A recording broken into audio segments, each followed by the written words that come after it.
আমাদের চারপাশের যে আধুনিক পৃথিবী সেটা কিন্তু চলছে দুটো অদৃশ্য শক্তির ওপর ভিত্তি করে। কি সেই দুটো শক্তি?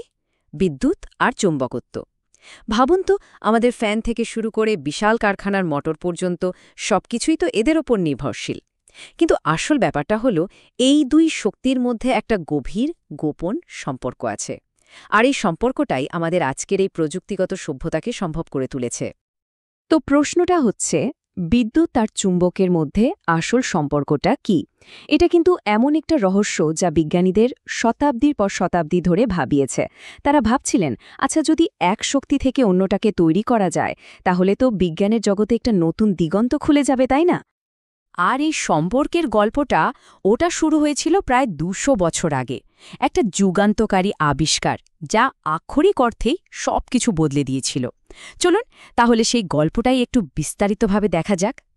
এই গল্পে প্রধান চরিত্র বলতে গেলে দুজন। প্রথমজন হ্যান্স ক্রিশ্চিয়ান ওয়েরস্টেড। তিনি ১৮২০ সালে প্রথম দেখালেন যে বিদ্যুতের প্রবাহ একটা চৌম্বককে প্রভাবিত করতে পারে। আর ঠিক এর ১১ বছর পর আসলেন মাইকেল ফ্যারাডে। তিনি দেখালেন এর উল্টোটাও সত্যি, মানে চৌম্বক ব্যবহার করেও বিদ্যুৎ তৈরি করা সম্ভব। এই দুটো আবিষ্কারই কিন্তু বিদ্যুৎ চৌম্বকত্বের এই যে দ্বিমুখী সম্পর্ক, সেটার ভিত্তি তৈরি করে দিয়েছিল। আচ্ছা, তাহলে চলুন প্রথমে ওরস্টেডের আবিষ্কারটা দিয়ে শুরু করা যাক। মানে বিদ্যুৎ প্রবাহ কিভাবে তার চারপাশে একটা চৌম্বকক্ষেত্র তৈরি করে সেটা আগে দেখে নিই। ওরস্টেডের পরীক্ষাটা কিন্তু দেখতে খুবই সহজ ছিল, কিন্তু এর প্রভাব ছিল যুগান্তকারী। ভাবুন একবার, উনি কি করলেন? একটা কম্পাসের উপর দিয়ে একটা পরিবাহী তার রাখলেন। যেই না তারের মধ্যে দিয়ে বিদ্যুৎ পাঠানো হলো, অমনি কম্পাসের কাঁটাটা উত্তর দিক থেকে পট করে ঘুরে গেল। কি আশ্চর্য ব্যাপার! আবার যে বিদ্যুৎ বন্ধ করা হলো, কাঁটার সাথে সাথে আগের জায়গায় ফিরে এলো। এটাই ছিল প্রথম নক্কর প্রমাণ যে বিদ্যুৎ প্রবাহের একটা চৌম্বকীয় প্রভাব আছে। তাহলে এখান থেকে মূল আবিষ্কারটা কি দাঁড়ালো? খুব সহজ। যখনই কোনো তারের মধ্যে দিয়ে বিদ্যুৎ যায়, মানে চার্জ যখন গতিশীল থাকে, তখনই তারটার চারপাশে একটা চৌম্বক ক্ষেত্র তৈরি হয়। ব্যাস, এটাই হলো বিদ্যুৎ থেকে চুম্বকত্ব তৈরির একদম প্রথম আর প্রধান নীতি। বেশ, চৌম্বক ক্ষেত্র তো তৈরি হলো, কিন্তু প্রশ্ন হলো, এই যে অদৃশ্য চৌম্বক ক্ষেত্র, এর দিকটা কোন দিকে হবে? এটা বোঝার জন্য কিন্তু একটা বেশ মজার আর সহজ নিয়ম আছে, ফ্লেমিংয়ের ডান হস্ত নিয়ম। ব্যাপারটা খুব সিম্পল।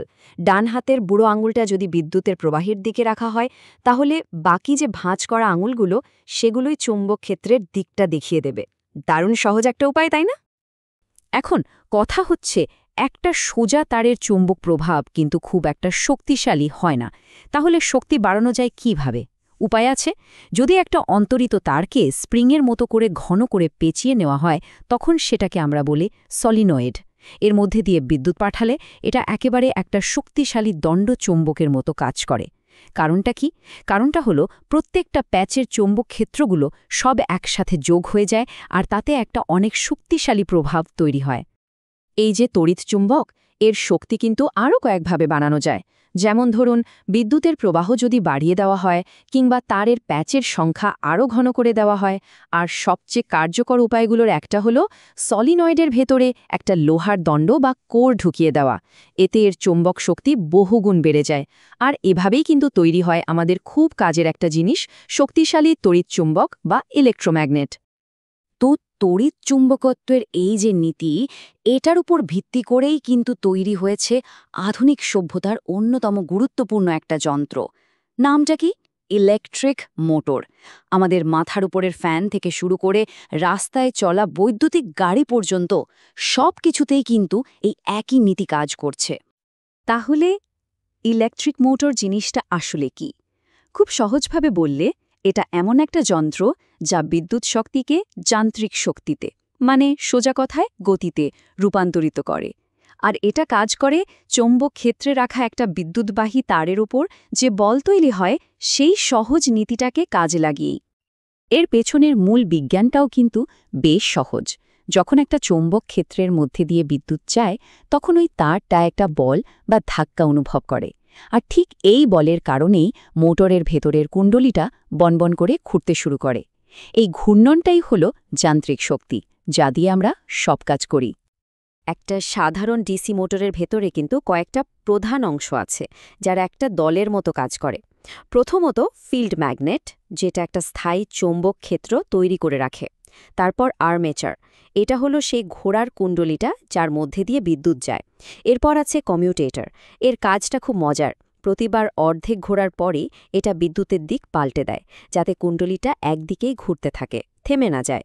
আর সবশেষে আছে ব্রাশ, যেটা বাইরের ব্যাটারি থেকে বিদ্যুৎ এনে কমিউটেটরকে দেয়। এই সবকটা অংশ যখন একসাথে কাজ করে তখনই বিদ্যুৎ শক্তি গতিতে পরিণত হয়। বেশ, এতক্ষণ তো আমরা দেখলাম বিদ্যুৎ কিভাবে চুম্বক তৈরি করে। এটা তো গেল রাস্তার এক দিক। এবার গল্পের দ্বিতীয় অংশে যাওয়া যাক, মানে রাস্তার উল্টো দিকটায়। প্রশ্নটা হলো, চৌম্বকত্ব থেকে কিভাবে বিদ্যুৎ তৈরি করা সম্ভব? ওয়েস্টেডের আবিষ্কারের পর বিজ্ঞানীদের মাথায় কিন্তু এই প্রশ্নটাই ঘুরপাক খাচ্ছিল। আরে, যদি বিদ্যুৎ চৌম্বক তৈরি করতে পারে তাহলে চৌম্বক কেন বিদ্যুৎ তৈরি করতে পারবে না? একটা যৌক্তিক প্রশ্ন, তাই না?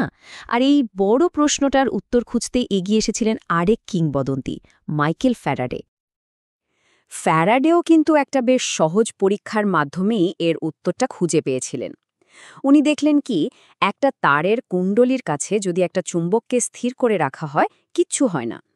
কিন্তু যেই মুহূর্তে চুম্বকটাকে কুণ্ডলীর দিকে বা কুণ্ডলী থেকে দূরে সরানো হচ্ছে, ঠিক তখনই তারের মধ্যে দিয়ে এক ঝলক বিদ্যুৎ বয়ে যাচ্ছে। মানে মূল ব্যাপারটা চুম্বকের উপস্থিতি নয়, মূল ব্যাপারটা হলো চুম্বক ক্ষেত্রের পরিবর্তন। আর এখান থেকেই আমরা পেয়ে যাই আমাদের দ্বিতীয় মূলনীতিটা। কোনো বদ্ধ তারের কুণ্ডলীর আশেপাশে যদি চৌম্বক ক্ষেত্র বদলায় বা পরিবর্তন হয়, তাহলে ওই কুণ্ডলীতে বিদ্যুৎ তৈরি বা আবিষ্ট হয়। বিজ্ঞানের ভাষায় এই অসাধারণ ঘটনাটাকেই বলা হয় তড়িৎ চৌম্বকীয় আবেশ বা ইলেকট্রোম্যাগনেটিক ইন্ডাকশন। আর এই যে ইলেকট্রোম্যাগনেটিক ইন্ডাকশন, এই নীতির ওপর ভিত্তি করেই কিন্তু তৈরি হয়েছে জেনারেটর আর ট্রান্সফরমারের মতো সব যুগান্তকারী প্রযুক্তি। এগুলো আমাদের বিদ্যুৎ উৎপাদন আর বিতরণের পুরো ব্যবস্থাটাকে আমূল বদলে দিয়েছে। একটা মজার ব্যাপার কি জানেন? একটা জেনারেটর হলো আসলে একটা মোটরের একদম উল্টো সংস্করণ। মোটর কি করে? বিদ্যুৎ শক্তিকে যান্ত্রিক শক্তিতে পরিণত করে। আর জেনারেটর ঠিক তার উল্টোটা করে, যান্ত্রিক শক্তি মানে ঘূর্ণন শক্তিকে বিদ্যুৎ শক্তিতে রূপান্তরিত করে। বলতে গেলে ওরা যেন একই মুদ্রার এপিঠ-ওপিঠ, শুধু কাজটা বিপরীত। আচ্ছা, এবার আসি ট্রান্সফরমারের কথায়। এই যন্ত্রটাও কিন্তু ইলেকট্রোম্যাগনেটিক ইন্ডাকশন নীতিতেই চলে। এর মূল কাজ হল পরিবর্তী প্রবাহ বা এসি কারেন্টের ভোল্টেজকে বাড়ানো বা কমানো। আর সবচেয়ে গুরুত্বপূর্ণ বিষয় হল, এটা ভোল্টেজ বদলালেও মোট ক্ষমতার কোনো পরিবর্তন করে না। ভাবুন তো, বিদ্যুৎ কেন্দ্র থেকে আমাদের বাড়ি পর্যন্ত বিদ্যুৎ আনার জন্য এই যন্ত্রটা কতটা জরুরি? ট্রান্সফরমার মূলত দুই ধরনের হয়। একটা হলো স্টেপ আপ ট্রান্সফরমার, যেটা নাম শুনেই বোঝা যাচ্ছে, কম ভোল্টেজকে বাড়িয়ে বেশি করে। এটাতে গৌণ কুণ্ডলীর প্যাচের সংখ্যা মুখ্য কুণ্ডলীর চেয়ে বেশি থাকে। আর দ্বিতীয়টা হলো স্টেপ ডাউন ট্রান্সফরমার। এটার কাজ ঠিক উল্টো, বেশি ভোল্টেজকে কমিয়ে আনা। আর এখানে স্বাভাবিকভাবেই গৌণ কুণ্ডলীর প্যাচের সংখ্যা কম থাকে। এই ট্রান্সফরমারের কাজ করার পিছনে একটা খুব সাধারণ গাণিতিক সম্পর্ক আছে। ভোল্টেজ আর প্যাচের সংখ্যার অনুপাতটা থাকে সমান, মানে প্যাচ বাড়লে ভোল্টেজ বাড়ে। কিন্তু কারেন্টের ব্যাপারটা ঠিক এর উল্টো। ভোল্টেজ বাড়ালে কারেন্ট কমে যায়, আর ভোল্টেজ কমালে কারেন্ট বেড়ে যায়। কেন? যাতে মোট শক্তিটা সবসময় সংরক্ষিত থাকে। খুব চমৎকার একটা ব্যবস্থা, তাই না? তাহলে সবশেষে এই প্রশ্নটাই কিন্তু আবার ফিরে আসে, বিদ্যুৎ আর চৌম্বকত্বের মধ্যেকার এই যে অদৃশ্য কিন্তু অবিশ্বাস্য রকম শক্তিশালী যোগসূত্র, এটা ছাড়া কি আমাদের আজকের এই আধুনিক বিশ্ব এক মুহূর্তের জন্য সম্ভব হতো? একটু ভেবে দেখলেই বোঝা যায়, আমাদের চারপাশের প্রায় প্রত্যেকটা প্রযুক্তিই কিন্তু এই দুই শক্তির অসাধারণ দ্বিমুখী সম্পর্কের ওপরই দাঁড়িয়ে আছে।